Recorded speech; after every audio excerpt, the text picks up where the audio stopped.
All right, good morning to you and welcome to the AM News. Let's start the news from the Ashanti region because the youth of Premix community in the Asante Achim North municipality have firmly rejected any form of mining in their community, citing concerns over environmental degradation and the future of their land. At a news conference held after a protest, the youth issued what they described as a loud and clear message that mining activities will not be tolerated in Premix and its surrounding areas. They stressed that the community is united in its resolve to protect its environment and livelihoods. There's more in the following report. The concerned youth of Premix, clad in red, protested in the community against activities of illegal mining witnessed in the community in recent days. They took to the streets to caution illegal miners and community members against water pollution and forest invasion. Addressing the media, the youth appealed to the government and the Asante Hinotum Forces II to listen to their concerns and support their stance against illegal mining. According to them, experiences from other communities have shown that mining often leaves behind devastated lands, polluted water bodies, and social challenges. The activities of these illegal miners or galamseyers seeks to 1. Destroy our farmlands, which is our source of lively income. The farmlands includes our productive cocoa farms, cash crop, vegetable farms, leaving farmers without livelihood and threatening our food security. When galamsey comes here, it will be difficult to feed ourselves, our kids, our wives, our girlfriends, and everyone. The concerned youth warned that allowing mining in Premix could threaten farmlands and water sources, which form the backbone of the community's economy. The youth therefore called for proactive measures to prevent any mining concession or activities in the area. This is caused by the persistent and destructive activities of illegal mining, popularly known as galamsey, in and around the lands of Premix. Asante Achim Premix is a peaceful, industrious community where our survival largely depends on farming. Our clean water source and a healthy environment. Sadly, these lifelines are being destroyed by galamseyers and illegal mining activities that want to encroach our farmlands, forests, and water bodies. Today, Asante Achim Premix, we the youth and members of Asante Achim Premix are going to declare a no-go area for all forms of illegal mining or galamsey activities on our lands. Yes. The youth leadership emphasized that their position is not driven by politics, but by a collective desire to safeguard the environment for present and future generations. They urge authorities to respect the will of the people and engage the community before any decisions are taken. For Joy News, Nana Watch Dankoyi Hadum, Premix, Ashanti region. Away from that, Interior Minister Alhaji Mohammed Muntaka Mubarak says any illicit firearm in civilian hands poses a serious threat to life. He explains that under the gun amnesty launched last month, individuals who voluntarily surrender their weapons will not be questioned, arrested, or charged until January 15, 2026. He warned that anyone found with an illicit firearm after the deadline will be prosecuted. The minister made the remarks in Wa during a one-day visit to the Upper West region. Joy News' Rafi Salam reports from Wa. Interior Minister Alhaji Mohammed Muntaka Mubarak official visit to the Upper West region was on threefold: to meet members of the Christian-Muslim Relations and Dialogue Committee, members of the Upper West Regional Security Council, and to commission the new Upper West Regional Police Headquarters. Before that, he made a surprise whistle-stop visit to the Grandview Hotel, where the Upper West Regional Coordinating Council was holding its second meeting. Alhaji Mohammed Muntaka Mubarak touted the relative peace enjoyed by the people in the Upper West region, urging them to embrace it. He disclosed that the Upper West region, per their indices, is the second most peaceful region in the country after Volta region and the most peaceful in the 5 northern regions. Interior Minister Alhaji Muntaka Mubarak also used the opportunity to speak about the gun amnesty initiative launched by his ministry. My brothers and sisters, believe me, every arm that you see with someone that is illicit is a potential threat to somebody's life. That is why we are opening it up so that, look, if you have it, you've not registered, come forward and let us know its presence. If it is you know you are not the type who should be holding that firearm, surrender it to us. And we are not going to be asking, where did you get it? How did you have it? Between now and 15th January, it's open. But beyond that, believe me, we are going to intensify stop and search. We are going to be doing random sweeps. Areas that we know there's likelihood of arms, will go in and surround houses and do those kind of search. And when you are found, that time, prosecutions will follow. He then rolled out and headed to the regional library where he met with members of the Christian-Muslim Relations and Dialogue Committee and disclosed to them the challenges faced in dealing with persons involved in illegal mining, particularly Chinese. When we arrest them, they either don't have working permit, or even where they have working permit, our laws do not allow you to, as a foreigner, to be involved in small-scale mining. So we use this and we're removing many of them. And since we came, over, what do you call it, this period of 11 months, entering the 12 month, I have removed over 600 foreigners out of our country because of one offense or the other. And for me, people were saying, "Oh no, why? We should have finished prosecuting them." For me to take them to court and not secure prosecution. And then they will get, and you know, one of the things the Chinese were doing was simply, you arrest him, he says that he doesn't understand any language. You do everything. He says he doesn't have any ID, no passport on him or her. He doesn't understand any language. So he gives you his name, Muntaka. So you record it in your system as Muntaka. So when you take him to court and his bail, he moves out from Kumasi to, say, Takwa, and then he's finished. He's done. You can't locate him because the name that he gave you, Muntaka, is not his actual name. He, however, is hopeful that with the setting up of special courts by the Chief Justice, they will be able to deal with the issue. Now that we have a special court that will have interpreters to interpret their language, there's no need to remove them again because now we can deal with them. We can deal with them. But initially, we're not having a way to deal with them. So if you take them to court, the case lasts so long, and then before you realize, they get free. And then they go back. So we just said that if we find you in cyber fraud, in our forest, and doing galamsey, our first option is to remove you.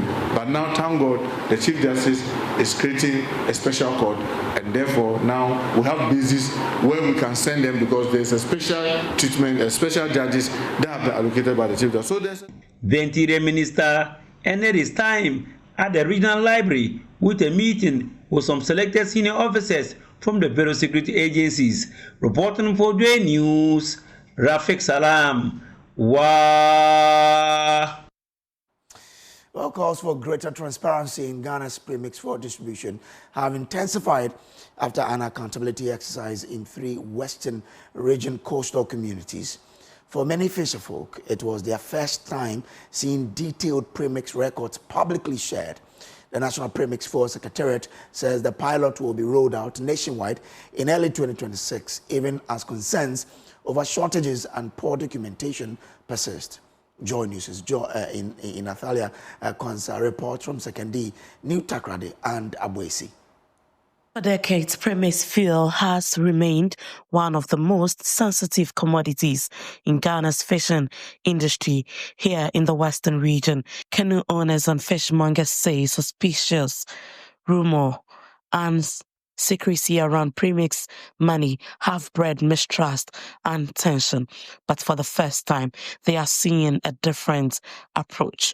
New Takrade, London Beach. Premix awabang yanin seminar oye 11. Na community component no. It could be 5,382 per square.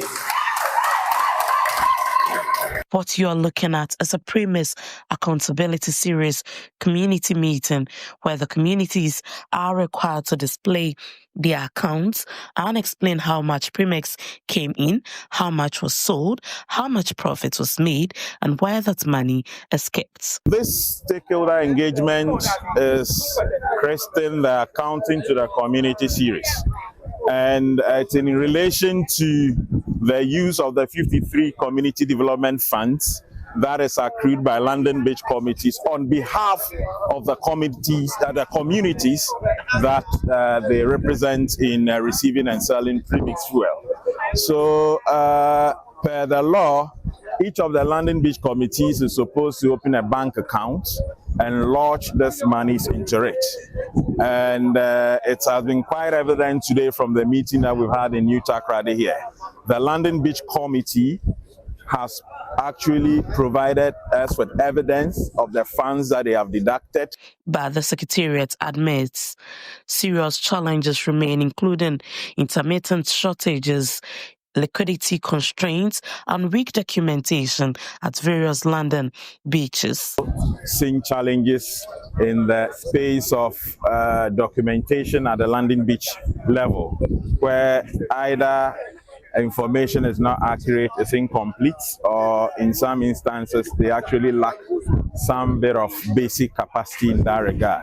So in response to that, when we took over this year, we have designed what we call the Premix Fuel Book, the Premix Fuel Returns Booklet, which the London Beach Committee members would have to use in receiving premix and in selling premix fuel. The initiative is winning trust on the ground. But the transparency exercise is happening alongside scarcity. Some fishermen told Joy News they are unable to get enough premix to sustain operations. For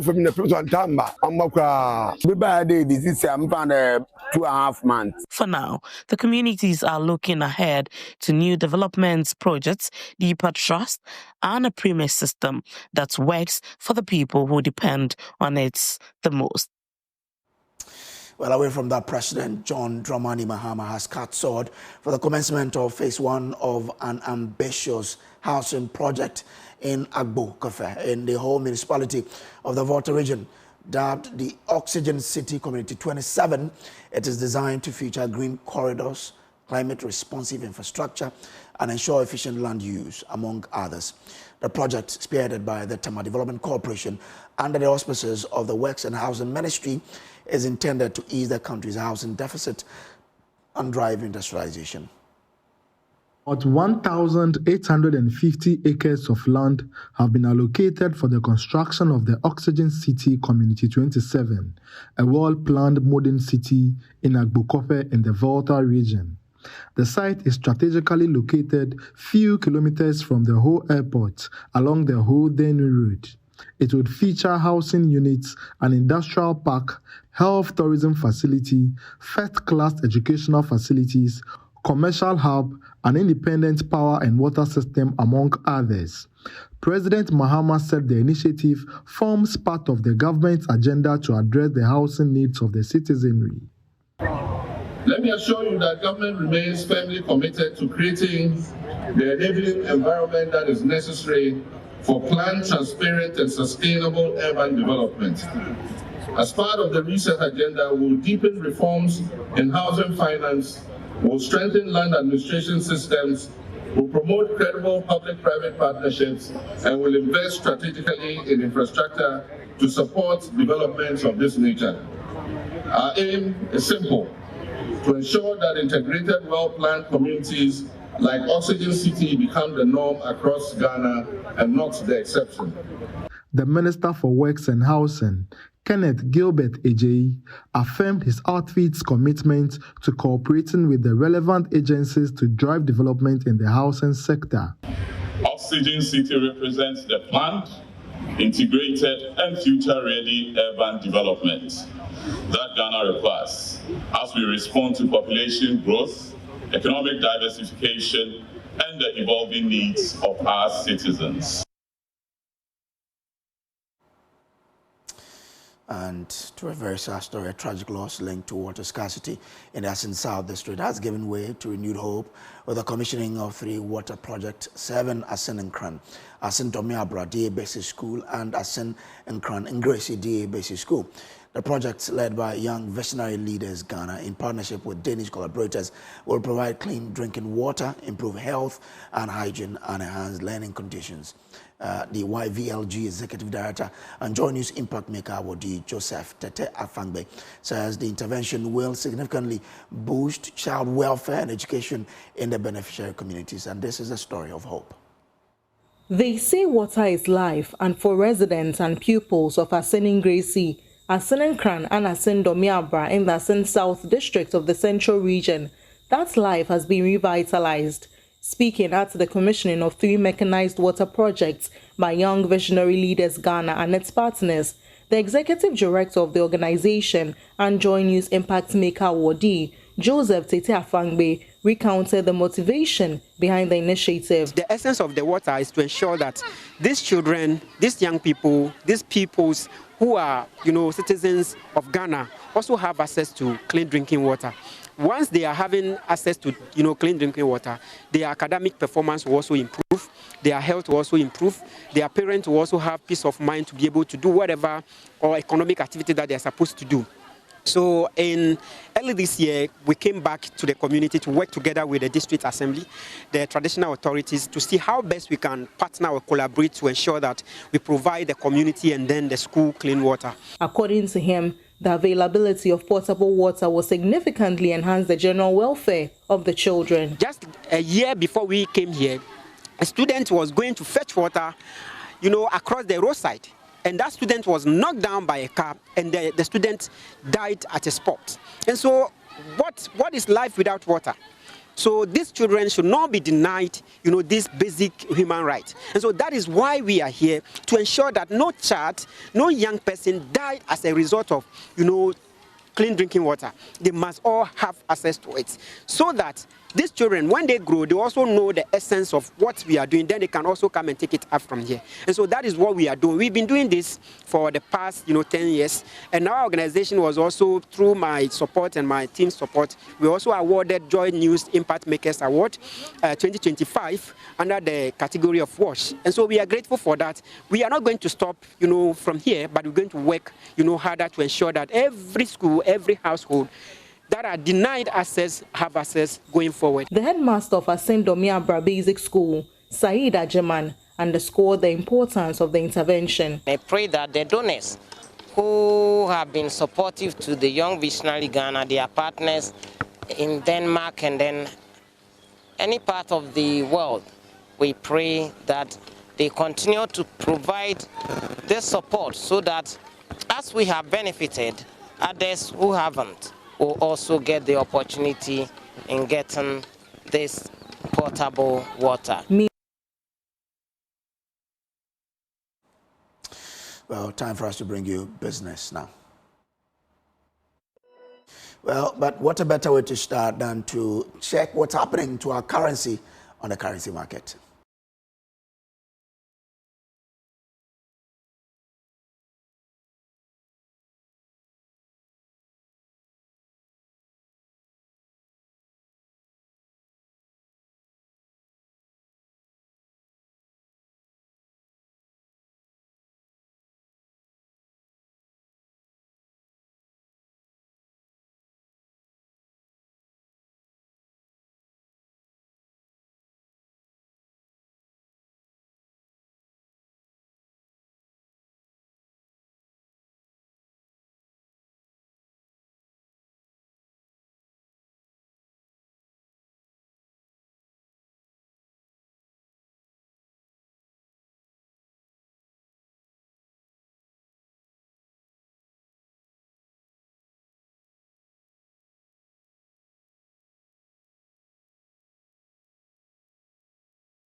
Well, the IMF Executive Board has finally approved Ghana's 5th program review at a meeting in Washington, D.C., USA. This should pave the way for some $380 million to be disbursed to Ghana. We have more in the following report. Joy Business understands that the board went ahead to approve the report after it met in Washington, D.C., USA today to review some of the key benchmarks and targets under the program. Again, Joy Business is learning that the board took this decision based on some significant progress Ghana has made under the program when it comes to the fifth review. The staff report is expected to be released in the coming hours, giving more details about how Ghana has performed under the program so far and any other concerns the fund has about the economy. The development could lead to the IMF board authorizing the disbursement of about $380 million to the Bank of Ghana. Joy Business understands that the funds could hit the Bank of Ghana's account before the end of 2025. For some, the development is not about the funds that will be disbursed, but rather the signal it will send to donors and investors about the progress government is taking to firmly stabilize the economy. Well, the Joy Business Review of 2025 major economic issues will come off today, December 18, 2025. The review will start at 9 a.m. and will be live on the Joy News channel, Joy FM, and all social media platforms. The following report captures more. The panel will include CEO of Dalex Finance, Joe Jackson, Senior Partner at ABN David Africa, David Ofosudote, and Director of Legon Center for International Affairs and Diplomacy, Professor Peter Korte. The program will be hosted by the head of Joy Business, Winston Amoa. Some of the major business news items for the year that will be reviewed are the appointment of Dr. Johnson Esiama as POG Governor and the appointment of Dr. Atufo as Finance Minister, among others. The discussion will also look at some major policies presented by government and its major budgets and how the policies have impacted businesses and households.